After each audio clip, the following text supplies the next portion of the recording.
로마서 14장 1절에서 6절 말씀. 믿음이 연약한 자를 너희가 받되 그의 의심하는 바를 비판하지 말라. 어떤 사람 모든 것을 먹을 만한 믿음이 있고 연약한 자는 채소를 먹느니라. 먹는 자는 먹지 않는 자를 업신여기지 말고 먹지 못하는 자는 먹는 자를 판단하지 말라. 이는 하나님이 저를 받으셨습니다. 나무의 하인을 판단하는 너는 누구뇨? 그 섰는 것이나 넘어지는 것이 제 주인에게 있음에 저가 세움을 받으리니 이는 저를 세우시는 권능이 주께 있음이니라. 혹은 이 날을 저날보다 낮게 여기고 혹은 모든 날을 같게 여기나니 각각 자기 마음에 확정할지니라. 6절까지. 나를 중히 여기는 자도 주를 위하여 중히 여기고 먹는 자도 주를 위하여 먹으니 이는 하나님께 감사하며 먹지 않는 자도 주를 위하여 먹지 아니하며 하나님께 감사하느니라. 아멘. 오늘 말씀의 제목은 좋은 교회가 되는 비결. 따라합시다. 좋은 교회가 되는 비결. 여러분, 신앙생활 하면서 최대의 행복이라고 생각하는 것이 무엇이라고 생각합니까? 좋은 교회 다니는 것이 최고의 행복인 줄로 믿습니다. 좋은 교회를 다니면 일단은 마음이 기쁩니다. 그렇죠? 사는 게 그렇게 즐거울 수가 없어요. 괜히 기뻐, 괜히 웃음이 나오고 괜히 즐겁고 막 베풀고 싶고 도와주고 싶고. 여러분 그렇지 않습니까? 기뻐요. 좋은 교회 나오면. 또 어때요? 좋은 교회 나오면 신앙이 쑥쑥쑥 자라납니다. 말씀을 듣는데 그 말씀이 그냥 잊어버리지 아니하고 계속해서 말씀이 기억되고 매일매일 자기가 느끼기에도 자기의 믿음이 자라나는 것 같은 그런 느낌을 받습니다. 이런 사람들이 믿음이 자라나면 교회의 일꾼으로 큽니다. 교회의 일꾼이 되면 이 사람들이 세계 나가서 정말 주님이 말씀하신 세상을 변화시키는 그런 사람으로 양육되어집니다. 이 모두는 다 좋은 교회를 다님으로 인해서 맺어지는 거예요. 여러분, 세상에서 이것보다 더 큰 축복이 어디 있습니까? 참 우리가 좋은 역할을 감당해야 되고 세상의 소금과 빛의 직분을 감당해야 되는데 쉬운 일이 아닙니다. 이것이. 저는 젊어서 그런지 미래 사회와 미래 교회에 대한 책들이 많은 프로테이지를 차지하는데 작년 말에 베스트셀러가 됐던 이성희 목사님 미래 사회와 미래 교회, 이게 지금 베스트셀러가 됐어요. 미래 교회가 어떻게 앞으로 변화될 거냐. 여기에 보면은 미래 교회에 대한 진단을 하고 있는데 앞으로 미래 교회는 어떤 모습들이 나타나느냐. 여기 보니까 첫째, 개교회주의가 퇴조할 것이다. 다시 말씀드리면 교단을 자꾸 주장한다든지 어떤 교파를 주장한다든지. 최근에 와서 이 지역사회에 대한 교회의 책임에 상당한 관심을 가지고 많은 교회가 사회봉사라든지 또는 지역사회의 어떤 복지 프로그램이라든지 이런 것에 많이 개발하고 참여하는 사례들이 많아졌습니다.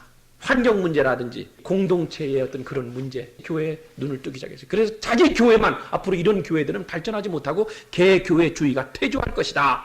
두 번째, 평신도 사역이 극대화될 것이다. 지금까지는 목회자 한 사람이 똑똑하면 그 목회자를 보고 교회가 부흥됩니다. 수백 명, 수천 명. 목사님 한 사람 때문에 설교를 잘하니까 능력이 있으니까 그 한 사람 때문에 목회자 한 사람의 역량에 따라서 교회가 특징 지어지고 교회의 성장도 목회자 한 사람에게 절대 의존적으로 되어졌던 것이 사실입니다. 때문에 목회자와 성도들 관계가 수평적인 동역자의 관계가 아니라 모든 프로그램이 목회자 한 사람에게 중점이 되어 있기 때문에 목회자와 평신도 관계가 종속적인 관계, 위아래 이런 종속적인, 회사로 말하면 사장과 직원들의 관계로 이런 수직 관계로 그동안 진행이 되어왔다. 그러나 미래 목회는 목회자의 협력자 내지는 동역자가 될 것이다. 누가? 평신도가. 그래서 미래 교회는 카리스마적인 목회자의 출현보다 평신도 사역이 극대화될 것이다. 평신도 사역이 교회 성장의 주된 요인이 될 것이다. 물론 그동안에 목사님들이 카리스마적으로 목회한 거 잘못됐다는 얘기 아닙니다. 그동안엔 그랬어야만 됐어요. 교회가. 그것 때문에 우리 교회가 부흥한 겁니다. 그건 인정하지만 그러나 앞으로 미래는 평신도 사역이 극대화될 것이다. 그래서 평신도 목회를 잘하는 사람이 앞으로 21세기의 주도적인 세계복음화의 주역이 될 것이다. 그런 교회가 앞으로 부흥할 것이다 라고 전문가들이 예언을 하고 있습니다. 세 번째, 예배 출석 교인이 감소할 것이다. 이렇게 진단하고 있습니다. 왜 그러느냐? 가족들이 여행을 좋아하고 레저 문화가 발달했기 때문에 주말이면 가족들 또는 부부만의 시간들을 많이 갖기를 원합니다. 교회를 나오지 않아도 한두 시간 걸려 가는 거 힘들어요. 기름값 아깝죠. 수고합니다. 방송 매체가 엄청나게 발달됐습니까? 집에 가만히 있으면 기독교 채널에서 유명한 세계적인 목사님들이 전 세계에서 설교하는 것이 한눈에 볼 수 있어요. 편합니다. 버튼만 누르면 예배를 드릴 수 있어요. 그러니까 교회에 애써서 이렇게 땀을 흘리며 고생하면서 교회까지 와가지고 예배 출석하는 사람들 앞으로 줄어들 것이다 라고 전문가들이 예언합니다. 그렇기 때문에 교회가 앞으로 성장 구도가 아니고 성숙 구도로 변할 것이다. 교회에 얼마나 많은 숫자가 모이느냐가 문제가 아니라 그 모인 성도들이 얼마나 질적으로 성장하고 있는 성숙 구도로 교회가 바뀌고, 그리고 개인 목회가 아니고 팀 목회로 목회가 발전할 것이고, 중앙 집권에서 지방 분권으로 내려갈 것이다. 이렇게 예언하고, 마지막 네 번째로 보면 여성의 교회 정치 참여가 증대될 것이다. 특히 서구사회는 그렇죠. 여성이 남성의 보조자거나 관리자가 아니라 남성을 지도하는 지도자로서의 그런 자리가 확고하게 위치가 확보되었다. 이렇게 미래교회를 예언하고 있습니다. 이 책은 그대로 접어두고, 문제는 좋은 교회, 미래를 대비한 그런 교회가 됐으면 좋겠는데, 그런 교회가 어느 날 갑자기 하늘에서 뚝 떨어지는 것이 아닙니다. 여러분 손으로 만들어져 가는 것입니다. 할렐루야. 이제 교회의 개념은 21세기는 얼마나 아름답게 졌느냐, 얼마나 크냐, 주차장 시설이 얼마나 잘 돼 있느냐, 시설이 어떻게 되었느냐, 프로그램이 어떠냐, 이런 게 문제가 아니고, 앞으로 좋은 교회다라고 말할 때는 좋은 사람들이 많이 모여 있으면 그 교회는 좋은 교회인 줄로 믿습니다. 아멘. 어떻게 해야 좋은 사람들이 많이 모이는 교회가 될 수 있느냐? 첫째는 여러분, 예수 그리스도의 이름과 십자가의 보혈이 선포되는 교회가 좋은 교회인 줄로 믿습니다.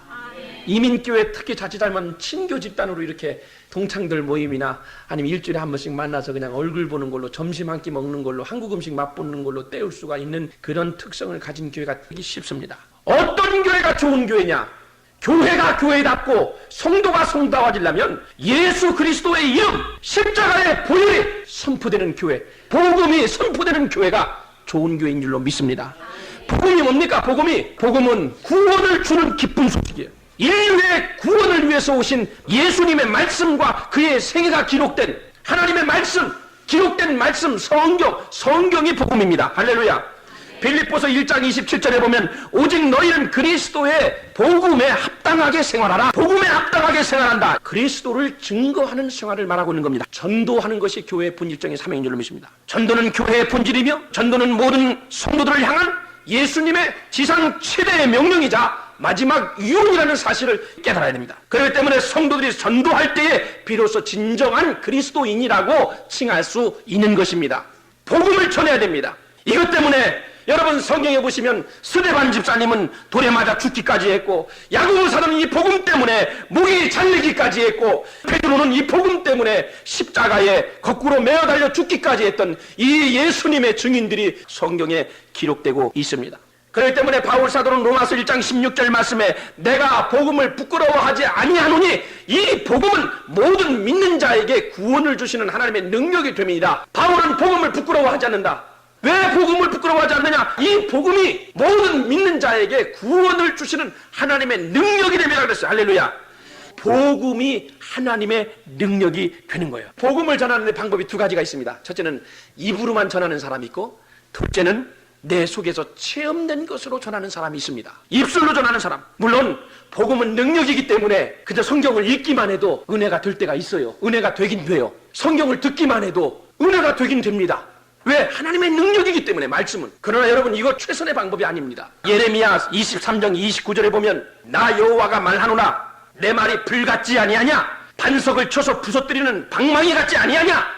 복음이 폭발하려면 불같이, 반석을 쳐서 부서뜨리는 방망이같이 복음은 파괴적이고 엄청난 능력을 가지고 있는 것이 복음인 줄로 믿습니다. 그렇기 때문에 여러분들이 복음 전도할 때에 말로만 전도하지 마시고 내 신앙 간증이 있어야 되고, 내가 믿는 예수가 거기에 증거돼야 되고, 내가 믿는 복음, 내가 체험한 하나님의 은혜가 곁들여져서 전파될 때 그 말씀이 초능력의 말씀이 되고 권세가 나타나고 기적이 나타나고 능력이 나타나게 될 줄로 믿습니다. 여러분의 간증이 그 복음에 같이 묶여서 나가야 돼요. 전도하는 거 보면 가관입니다. 보니까 뭐라 그러냐면, 누가 그러는데 기도하면 응답 받는다고 합디다.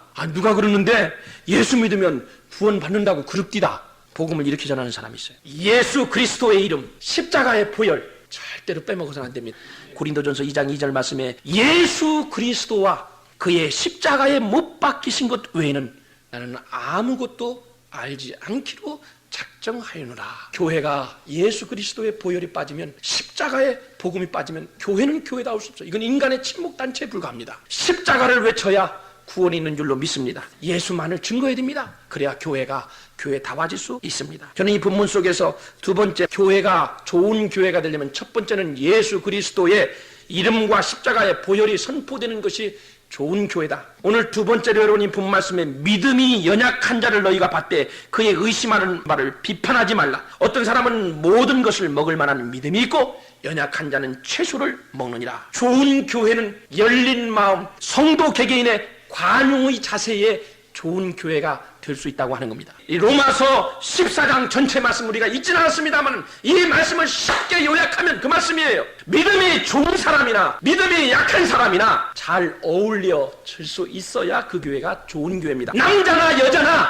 잘 어울려질 수 있어야 좋은 교회입니다. 이민을 왔든지 유학을 왔든지 관광을 왔든지 그런 사람들이 잘 어울려야 좋은 교회인 줄로 믿습니다. 이민을 왔더라도 20년 된 사람이나 10년 된 사람이나 5년 된 사람이나 6개월 된 사람이나 잘 어울려야 좋은 교회인 줄로 믿습니다. 이민사회 그래 나보다 온 지가 얼마 안 되면 일단은 배척을 합니다. 거리감을 둡니다. 괴리감이 형성됩니다. 여러분 이 말이 뭐예요? 집사든 평신도든 서로 잘 어울려야 좋은 교회가 됩니다. 애들이든 할머니들, 많이 배운 사람이든 무식한 사람이든 다 어울릴 줄 아는 교회가 좋은 교회입니다. 이 말을 한마디로 묶어볼까요? 어중이, 떠중이 다 품을 수 있는 교회, 어중이, 떠중이 다 품을 수 있는 교회가 좋은 교회입니다. 목사님하고 인사하다가 그저 윗주머니에서 담뱃값이 떨어지는 그런 성도 있어요. 그런 사람도 용납할 수 있는 교회. 예배 시간에 입에서 술 냄새가 퍽퍽 나는 사람이 와서 예배 드릴 수 있습니다. 그러나 여러분 그런 사람까지도 품을 수 있는 교회가 무슨 교회? 좋은 교회. 예배 시간에 조는 성도가 좀 있다 그래서 그 교회가 나쁜 교회냐? 좋은 교회입니다. 모두에게 다 해당되는 말은 아니지만 성도들 중에 예배 시간만 되면 왜 이렇게 졸린지 몰라. 근데 한 번 졸면 좋은데 상습적으로 조는 사람들이 있단 말이죠. 그런 사람들은 하나님 보기도 부끄럽고 가족은 괜찮아. 집에 가서 그냥 아니다 그냥 밀어붙이면 되지만 참 인사하고 나갈 때 목사님 얼굴 보기가 민망하고 그렇잖아요. 또 만약에 같은 줄에 앉아있는 또 성도들이 또 보게 되면 그거만큼 또 얼굴이 부끄러운 게 어디 있어요. 이 조는 사람도 분류가 다 돼요. 분석이 다 돼요. 세 가지 분류가 있어요. 첫째는 안심태평형이 있습니다. 졸긴 졸아 아주 편안하게 교회에 와서. 그럼 뭐냐면 그 사람 마음속에 뭐가 있냐면 야 세상에서 이만큼 편안한 곳이 어딨냐. 그러니까 아예 그냥 처음부터 오면 잡니다. 근데 이런 사람들 보면 설교 마치는 시간은 기가 막히지 않아요. 실컷 졸다가 설교 끝나면 그때는 말이죠 발떡 깨가지고 옆 사람하고 목사님이 할렐루야 인사합시다 그러면 아무 일이 없었던 것처럼 그리고 인사하고 이런 사람들이 있습니다. 이런 분은 자기 본인이 잤다는 사실도 몰라요. 내가 예배 시간에 졸았나는. 이게 뭐냐면 안심태평형 이런 사람이 있어요. 두 번째, 조는데 똑같이 졸아도 미안 위장형이 있습니다. 예배 시간에 졸기는 깜빡 졸아. 조는데 창피하니까 위장나는 거예요. 마치 졸긴 조는데 목 운동하는 것처럼 딱 떨어졌는데 목을 몇 번 차고로 이렇게 돌려봅니다. 응? 돌려봐. 응? 또 어떤 데는 일부러 졸음이 오긴 오는데 어떻게 할 수 없으니까 눈을 지그시 감습니다. 그리고 마치 말씀을 묵상하는 것처럼 그리고 목사님 말씀을 다 듣고 있는 것처럼 깊은 생각에 빠진 것처럼 그렇게 포즈를 취합니다. 근데 이건 뭐냐면 나는 지금 졸고 있는 것이 아니라 뭔가 깊은 생각에 빠졌으니까 깊은 묵상 속에 내가 말씀을 듣고 있다고 하는 그런 무언의 표시라고 생각이 됩니다. 근데 제 목회적 경험으로 봐서 이런 분들은 대부분 다 취침하는 사람들이 많아요. 체면 때문에 미안하셔서 위장술까지 개발하신 이런 성도들이 종종 있는데 얼마나. 그 다음에 세 번째 정말로 안타까운 스타일 피곤 가련형이 있어요. 피곤 가련형. 이건 뭐냐면 마음은 원인데 안 자고 싶어서 막 그냥 찌르기도 하고 별짓을 다 하고 하는데 그래도 눈꺼풀이 자꾸 이렇게 고개가 떨어져요. 이런 사람들은요 목회자가 인사받기가 참 무한합니다. 계속해서 처음부터 끝까지 이러고 그냥 계속 인사를 합니다. 한 번만 하면 괜찮은데 굉장히 무한해 인사받기가. 이런 사람들이 있어요. 미안해요. 자기 마음속에 아주 괴로워요. 그런데 눈꺼풀이 자꾸 내려오니까 어떤 데는 정말 그런 사람들 보면요 내려가서 팔베개에다 해주고 좀 편안하게 옆에 누워드리고 좀 쉬게 하고 싶은 마음이 치근한 생각이 들 때가 있어요. 가련합니다. 그런 사람들은. 오직 하면은 저렇게 피곤한데 예배 시간에 와서 졸을까 얼마나 고생했으면 그럴까. 그런데 여러분 안심태평형이든 미안 위장형이든 아니면 그야말로 피곤 가련형이든 어쨌든 어떤 방법으로 졸든지 괜찮습니다. 우왕좌왕하다가 천국은 가게 되니까. 천국을 가는 거야. 그래서 옛날에는요, 제가 목회 초년기에는 조는 사람 보면 막 가슴 치고 왜 이렇게 저렇게 저렇게 조를까 참 안타깝고 그랬는데 요즘은 조라도 이해가 그렇게 잘 돼. 이 열린 마음 아닙니까? 서로 이해해 줄 수 있는 마음. 전도하다 보면 어떤 사람이 그래요. 목사님, 교회 다니는 사람이 그럴 수 있습니까? 그럴 수 있어요, 없어요? 그럴 수 있어요. 그럴 수 있어요. 왜 그러느냐? 교회의 사명이 뭡니까? 죄인을 변화시켜서 구원하신 것이 목적이기 때문에 교회는 별의별 사람이 다 와서 있을 수 있어요. 제가 실제로 목회하면서 제 성도 중에 하나가 예배 시간만 되면 술을 먹고 와가지고 술 냄새를 펑펑 풍기는 젊은 청년이 있었어요. 교회를 안 나왔으면 좋겠는데 왜 이렇게 교회를 오는지. 그런데 교회 오는 사람 뭐라고 할 수 있어요? 예배 시간만 되면 술 먹고서 와가지고 뒤에서 꿀꿀 그렇게 자고 코 골면서 자기도 하고 어떤 데는 술 냄새를 팍, 그 근처에 앉아있는 성도들 보면 막 입을 막고 난리가 났어. 예배 시간에 참 갈등이 생겨. 저 사람을 교회를 못 오게 해야 되는지 와야 오게 해야 되는지, 저러다가 어쩌다가 또 은혜 받으면 또 변화될 수 있겠지. 뜬짓 하고 나쁜 친구들하고 어울렸던 나도 과거의 내 모습인데 저러다가 은혜 받으면 되겠지. 그 마음 때문에 그 사람을 오지 못하게 못합니다. 그런데 실제로 목회해 보니까 그래도 은혜가 되더라고. 그래도 어느 날 되니까 술을 끊고 말이죠, 아주 이발 착하고 말끔하게 와서 예배를 드리더라고요. 여러분, 예수님은 항상 죄인들과 함께 식사를 하셨습니다. 그리고 죄인들과 함께 어울리셨습니다. 이것을 보던 바리새인들이 예수님 보고 뭐라고 손가락 잡니까? 야, 예수가 저 사람은 죄인의 친구다. 어떻게 죄인들하고 같이 어울리고 같이 밥을 먹냐? 유대인들은 상상도 못했던 것들이요. 이때 예수님이 뭐라고 대답합니까? 내가 의인을 부르러 온 것이 아니고 죄인을 부르러 왔노라. 건강한 자에게는 의사가 필요 없고 병든 자에게라야 의사가 필요하다. 교회는 죄인들이 모이기 때문에 별의별 사람이 다 모일 수 있습니다. 그렇기 때문에 예수님의 치료가 필요하고 예수님의 말씀을 자꾸 들어야 내 자신이 변화될 수 있습니다. 어떤 사람은 한 번에 변화되는 사람인가 하면 어떤 사람은 1년 만에 변화되는 사람이 있고 어떤 사람은 몇 년 동안 예수를 믿다가 예수 믿은 지 10년 만에 말씀이 또 새롭게 와닿는 사람도 있고, 다른 교회 다닐 때는 몰랐는데 또 이 교회 와서 은혜 받은 사람도 있고, 그래요. 가지각색입니다. 제가 여러분에게 조심스러운 말씀을 드립니다. 여러분, 오늘날 교회 안에 안타깝게도 예수님의 자세에 가깝기보다는 바리새인들의 태도에 가까운 신앙생활을 하는 사람들이 참 많습니다. 자칫 잘못하면 신앙생활을 하는 사람들이, 특히 오래 믿은 사람들, 직분을 가진 사람들, 또 높은 위치에 있는 사람들이 혹시나 생각 중에 이런 생각을 해요. 야, 내 신앙이 제일이다. 자신의 신앙이 제일인 것처럼 생각을 하거나 또는 자신만 예수를 잘 믿는다고 하면서 연약한 성도를 쳐다보지도 않는 그런 사람들이 교회 안에 안타깝게도 많습니다. 그들을 변화시키기보단 정죄하기에 바쁩니다. 이건 뭐냐면은 간신히 교회 나와서 적응해 보려고 애를 쓰는데, 몸부림치는데 마치 기어다니는 사람 보고 나처럼 뛰어다니라, 날려다니라 하는 것과 똑같아요. 어떻게 기던 사람이 하루아침에 날아갈 수 있습니까? 오늘 여러분 본문 말씀에 믿음이 연약한 자를 너희가 받되 그의 의심하는 자를 비판하지 말라. 어떤 사람은 모든 것을 먹을 만한 믿음이 있고 연약한 자는 채소를 먹느니라. 먹는 자는 먹지 않는 자를 업신 여기지 말고 먹지 못하는 자는 먹는 자를 판단하지 말라. 서로가 마찬가지예요. 이는 하나님이 저를 받으셨습니다. 남의 하인을 판단하는 너는 누구냐? 그 섰는 것이나 넘어지는 것이 누구에게 있음에?